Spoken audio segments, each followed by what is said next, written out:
Thank you, Deputy Speaker. And as the member for Lara just spoke about, being the education state goes beyond building schools and facilities and shiny new openings and cutting ribbons.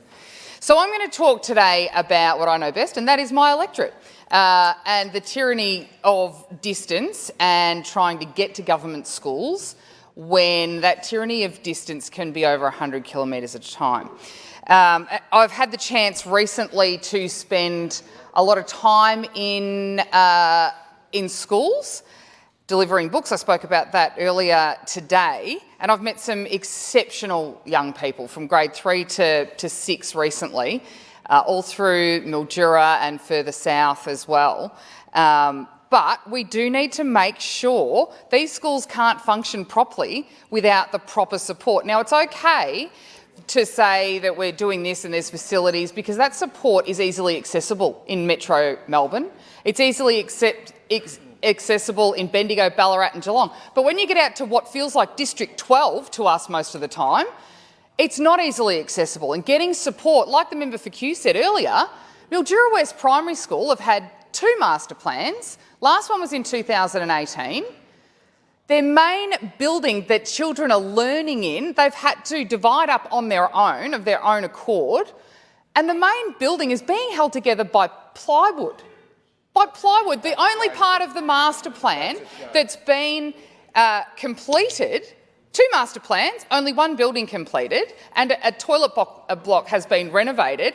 Bart from the P&C says that they are trying to fix a broken leg with Botox and we actually need a reconstruction. And he's absolutely right. But trying to get that sort of support and getting someone from within the department to take this on board, and I've written to the minister, I've written to 2 different education ministers now, and still nothing. There's been a master plan. That's great. We don't want any more master plans. We want some action. We want our kids to go to school in a functional building that's not being held together by plywood and full of white ants. So when we talk about support, we talk about things like this. Yes, facilities are great. I've spoken about Mildura West, the Birchup Early Learning Centre and their school. Again, it's got the Early Learning Centre on site. Great. But you build it and they will come. Yes, that's true. But I tell you what, build it big enough the first time. All they want to do now is add an extra room, but it simply means they need to move some water tanks for fire. Sounds simple enough, doesn't it? You'd think. Apparently not. They've been trying to do this for a number of years now. All it is just a sign-off to be able to do this so they can extend the Early Learning Centre, which again, and these little things, these little supports for schools in the regions, the actual regions like District 12, these have such a profound impact on the entire community. You allow more children into free kinder and daycare, then you free up people that are able to go back to work as nurses, as teachers, because free kinder's great if you've got the spots for them. Doesn't really mean much if it's not available. Well, also housing. Now, I have spoken about how the housing crop, I mean, it's been very topical recently. When I was on council in my previous role, about 2020, we started conversations with the VSBA and with the department about redeveloping teacher housing in Robin Vale.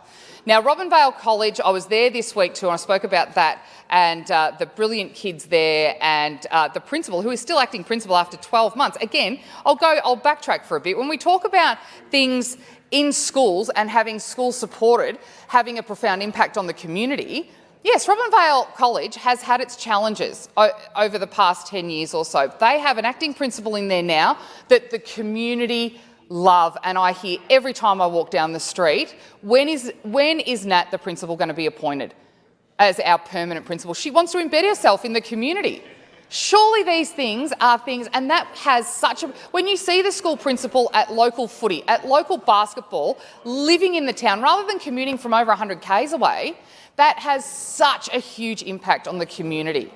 That single move, and it's a stroke of a pen. This stuff isn't hard, it's not rocket science, it is common sense. I talk about common sense in this place all the time because I like to sometimes think I'm trying to make common sense sexy again. I don't know how far we're getting. But As well as we have a great principal in there now who is, and again, she's got this common sense where she has employed people within the community because we have a high Pacific Islander population.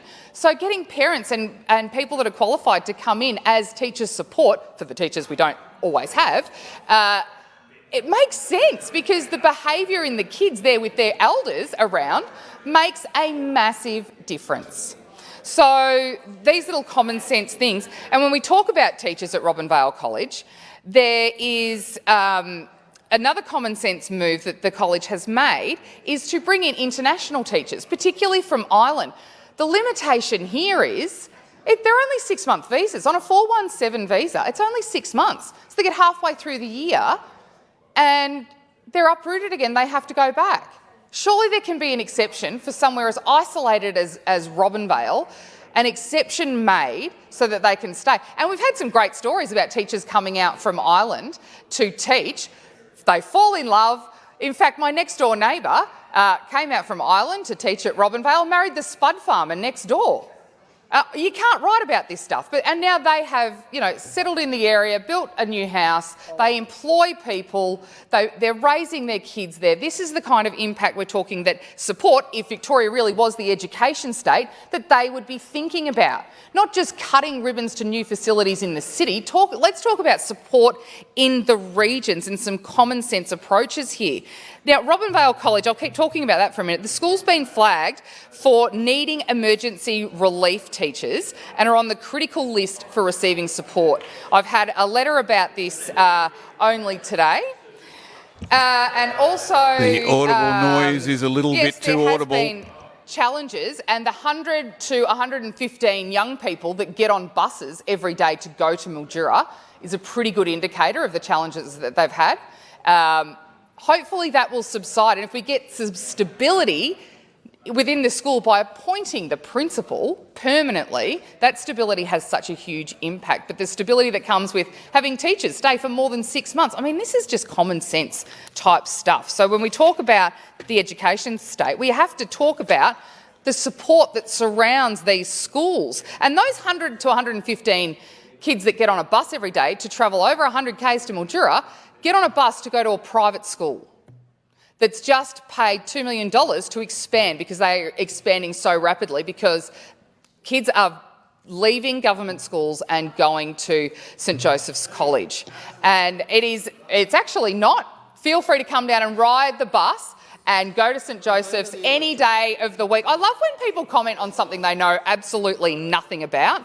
Now, I'll backtrack. I've got a couple of minutes left, so I will go back to what I was talking about, teacher housing. Again, there is department housing for these teachers in towns like Robinvale, Donald, Charlton. They are falling down. Honestly, they are almost unlivable, and they are on huge old blocks within these towns. And I started some work when I was on council. There was ideas and conversations around, let's see if the department can redevelop these houses, because what they need, you can't make teachers live together. Why don't you redevelop these quarter-acre blocks and put 1- and 2-bedroom units on them, which creates its own little microcosm of, activity and support within itself. Again, makes sense, doesn't it? Yeah. I'd have thought so. Again, that was in 2020, so it's 4 years ago now that those conversations were had. I had a conversation with the CEO of council yesterday, and crickets. It's just stagnant. Again, this stuff makes sense. The conversation started 3 years ago. You would have thought construction would have started by now, because if you haven't got anywhere to house a teacher in a town like Robinvale, for example, they end up living in Mildura, if they can get a house, and then commuting into the sun, heading south in the morning, and then into the sun, heading home at night. That wears thin. That's exhausting stuff. Doing an hour-long drive into the sun both ways every day, you lose them to schools in Mildura. So when we talk about being the education state, we need to talk about support for regional schools, and that is housing, that is support for teachers and principals, that is emergency teachers. So until we get that, we can't call ourselves the education state. For now, we're nothing but the red tape state.